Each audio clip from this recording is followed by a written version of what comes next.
और दोस्तों स्वागत है आपका हमारे YouTube channel target civil services में। दोस्तों आज सबसे पहले मैं आपका तहे दिल से शुक्रिया अदा करना चाहूँगा।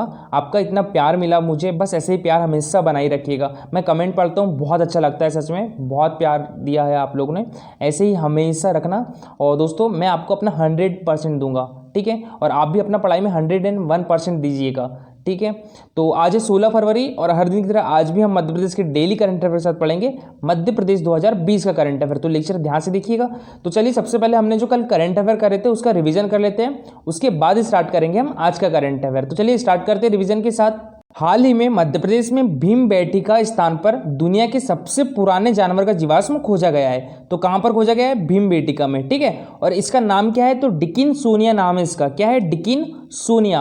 और ये लगभग 57 करोड़ साल पहले का हो सकता है, ठीक है, 57 करोड़ साल पहले का हो सकता है, तो याद रखिएगा।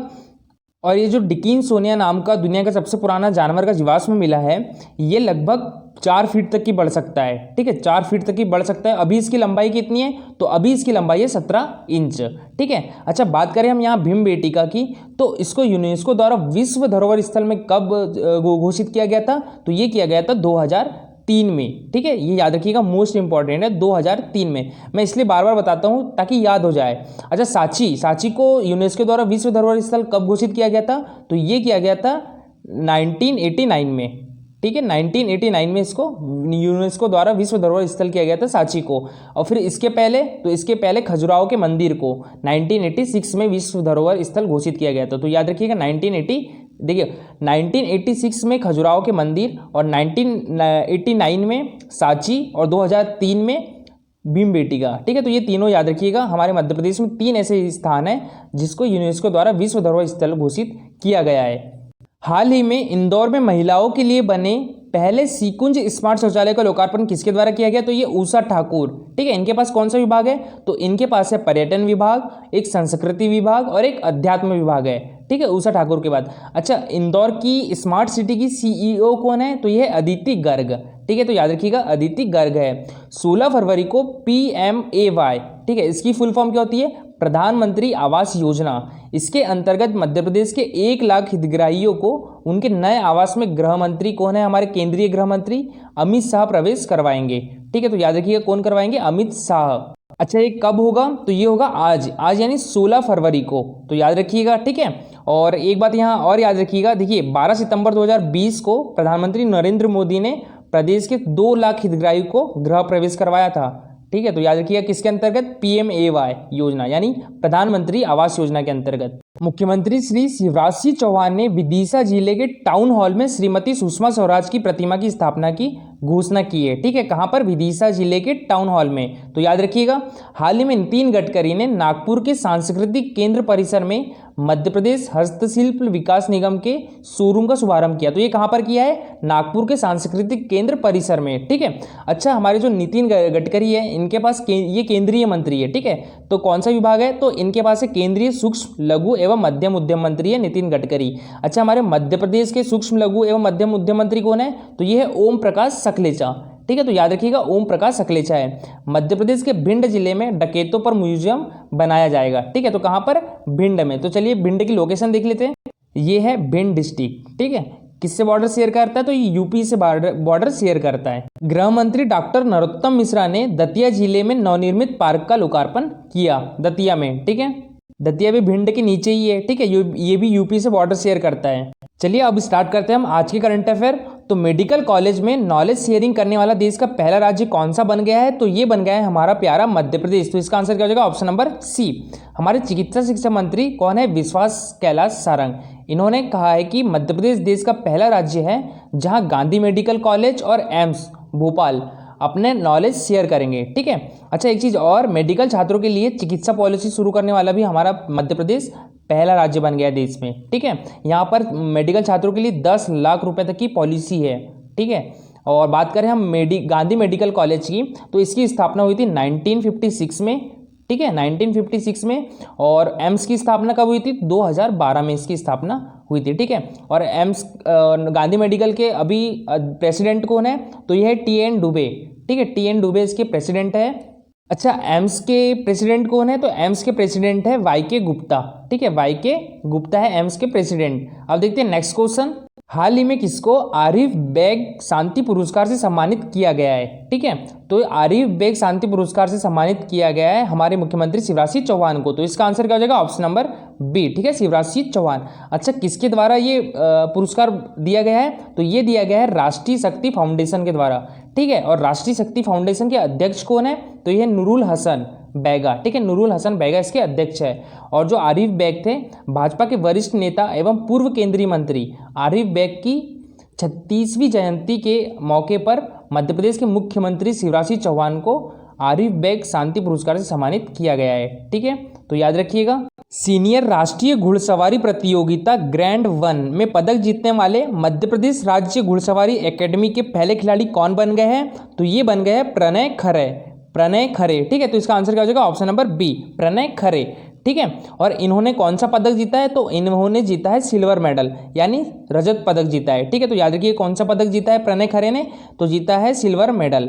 ठीक है, और इन्होंने senior national equestrian championship grand 1 show jumping में अपने अश्व यानी घोड़ा वनीला स्क्वायर पर बेहतरीन प्रदर्शन करते हुए मध्य प्रदेश को रजत पदक दिलाया। ठीक है, तो याद रखिएगा।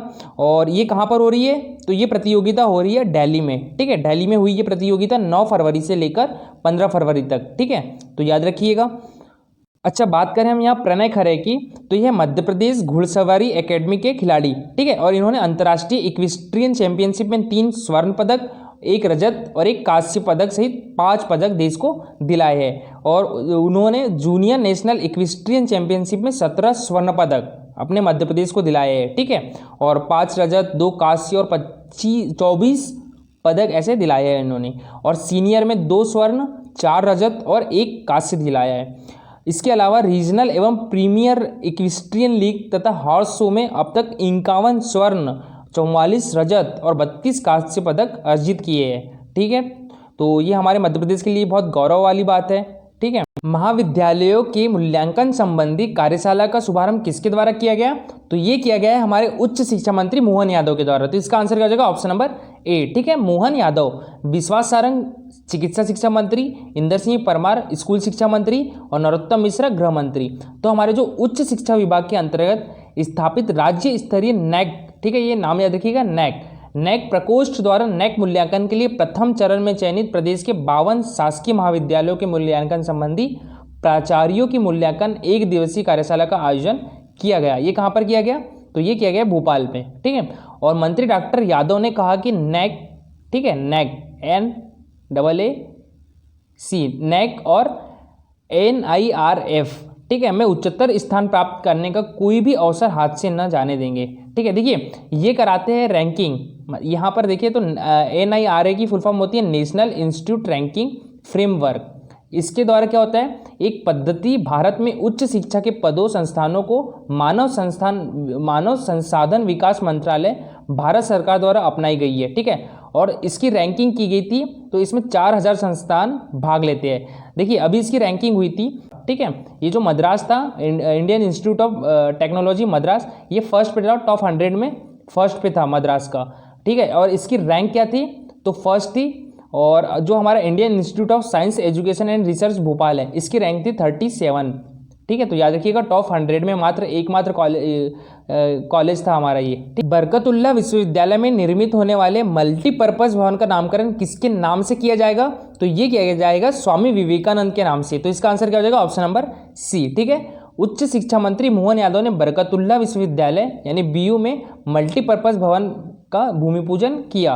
और उच्च शिक्षा मंत्री ने कहा कि बरकतुल्लाह विश्वविद्यालय में निर्मित होने वाले मल्टीपर्पज भवन का नामकरण स्वामी विवेकानंद के नाम पर किया जाएगा। ठीक है, तो याद रखिएगा। राज्य शासन ने ग्वालियर व्यापार मेले में परिवहन यानों के लाइफ टाइम पंजीयन शुल्क में कितने प्रतिशत छूट देने का आदेश जारी किया है? तो ये किया है 50% छूट देने का आदेश जारी। तो इसका आंसर क्या हो जाएगा? Option number D. ठीक है, और इसमें इस छूट का प्रावधान उन ऑटोमोबाइल व्यापारियों पर लागू होगा जिन्होंने क्षेत्रीय परिवहन, ठीक है, कार्यालय ग्वालियर से ग्वालियर व्यापार मेला परिसर में वाहन विक्रय किए जाने के लिए प्रमाण पत्र किया है।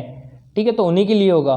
बाकी अन्य राज्यों के ऑटोमोबाइल व्यवसायी ग्वालियर व्यापार मेले में यानों का विक्रय नहीं कर सकेंगे। ठीक है, तो याद रखिएगा। अब देखते हैं हमने जो कल करंट अफेयर कर रहे थे मध्य प्रदेश 2020 के, उनका रिवीजन। तो मध्य प्रदेश में नगरीय क्षेत्रों में प्रॉपर्टी की खरीद और बिक्री पर लगने वाले अतिरिक्त स्थान ड्यूटी को 3% से घटाकर 1% किया गया है। ठीक है, और आत्मनिर्भर मध्य प्रदेश के तहत तकनीकी प्रगति के लिए क्रिप्स और आरजीपीवी के मध्य एक एमओयू साइन किया गया है। ठीक है, तो याद रखिएगा किसके किसके मध्य, क्रिप्स और आरजीपीवी के मध्य।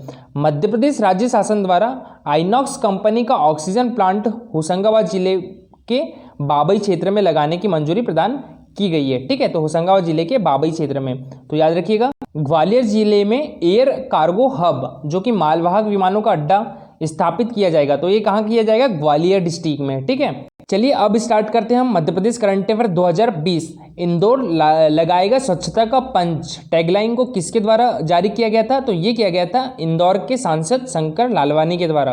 तो इसका आंसर क्या जाएगा, ऑप्शन नंबर सी। ठीक है, ये इंदौर के सांसद है। तो याद रखिएगा स्वच्छता सर्वेक्षण 2021 में इंदौर नगर निगम ने टैगलाइन तय की थी। क्या थी, इंदौर लगाएगा स्वच्छता का पंच। तो ये जारी किसने किया था, शंकर लालवानी ने। मध्य प्रदेश में कब से कब तक जन कल्याण पखवाड़ा मनाया गया, तो ये मनाया गया था 16 सितंबर से 25 सितंबर तक। तो इसका आंसर क्या हो जाएगा, ऑप्शन नंबर ए। ठीक है, 16 सितंबर 2020 से 25 सितंबर 2020। और ये जन कल्याण कार्यक्रम के ये दिए गए हैं 16 सितंबर को पात्रता पर्ची एवं खाद्य वितरण। तो ये सब दिए हुए हैं। ठीक है, अब देखते हैं हम नेक्स्ट क्वेश्चन। राष्ट्रीय सांख्यिकी कार्यालय ने वर्ष 2017 के शिक्षा संबंधी आंकड़ों में मध्य प्रदेश साक्षरता की दर से देश में कौन से स्थान पर नंबर पर है, तो ये है 17वें नंबर पे। तो इसका आंसर क्या हो जाएगा, ऑप्शन नंबर डी। ठीक है, राष्ट्रीय सांख्यिकी कार्यालय ने वर्ष 2017 के शिक्षा संबंधी आंकड़े जारी किए। इसके मुताबिक मध्य प्रदेश साक्षरता की दर के लिहाज से 17वें नंबर पर है। ठीक है, तो याद रखिएगा जिसमें पुरुषों की साक्षरता दर क्या है, 81.2% और महिलाओं की साक्षरता दर 65.5%। ठीक है, तो याद रखिएगा किस जिले में प्रदेश का पहला अलसी सीड हब तैयार किया जाएगा, ये अलसी है। ठीक है, अलसी सीड हब तैयार किया जाएगा। तो ये किया जाएगा सागर डिस्ट्रिक्ट में। तो इसका आंसर क्या हो जाएगा, option number B. Jawaharlal Nehru कृषि विश्वविद्यालय जबलपुर के क्षेत्रीय कृषि अनुसंधान केंद्र सागर में प्रदेश का पहला अलसी सीड हब तैयार किया जाएगा। ठीक है, और ये अलसी का आधार बीज तैयार करने के लिए प्रदेश का पहला अलसी सीड हब तैयार किया जा रहा है। ठीक है, तो याद रखिएगा अलसी एक पौधा है। ठीक है, कल का हमारा क्वेश्चन था किस नरसंहार को मध्य प्रदेश के जलियांवाला बाग त्रासदी के रूप में जाना जाता है, तो ये जाना जाता है चरण पादुका नरसंहार। तो इसका आंसर क्या हो जाएगा, ऑप्शन नंबर ए। ठीक है, चरण पादुका नरसंहार ये हुआ था 14 जनवरी 1931 को हुआ था। ठीक है, इसमें अंग्रेजों ने हमारे भारतीय लोगों पर बहुत अत्याचार किया था। ठीक है, तो याद रखिएगा। और सभी लोगों ने बहुत अच्छे आंसर किए, सच में बहुत अच्छे आंसर किए। ठीक है, ऐसे ही आंसर करते रहो। और जो सबसे अच्छा आंसर विकास ने किया है और एक किया है संजय ने, दोनों ने बहुत अच्छा आंसर किया है। ठीक है, और ऐसे ही आंसर करते रहिए। ये MPPSC 2018 का, ठीक है, योजना से है। मध्य प्रदेश की भावांतर भुगतान योजना किस क्षेत्र से संबंधित है, और ये रहे आपके ऑप्शन। ठीक है, तो आंसर कीजिएगा और डिटेल में आंसर कीजिएगा और ज़्यादा से ज़्यादा लोग आंसर कीजिएगा। ठीक है, और लेक्चर अच्छा लगा हो तो लाइक और शेयर भी ज़रूर करिएगा। देखिए ये हमारा टेलीग्राम चैनल, इस पर होता है डेली 20 क्वेश्चन का क्विज और इंपॉर्टेंट क्वेश्चंस रहते हैं। अगर आप चाहो तो ज्वाइन कर सकते हो, हमारे वीडियो के डिस्क्रिप्शन बॉक्स में लिंक दी हुई है। ठीक है, और हमारे इंस्टाग्राम की भी लिंक दी हुई है। ये हमारा इंस्टाग्राम चैनल, आप चाहो तो ज्वाइन कर सकते हो। और दोस्तों लेक्चर अच्छा लगा तो प्लीज़ लाइक और शेयर जरूर करिएगा। ठीक है, thank you for watching this video.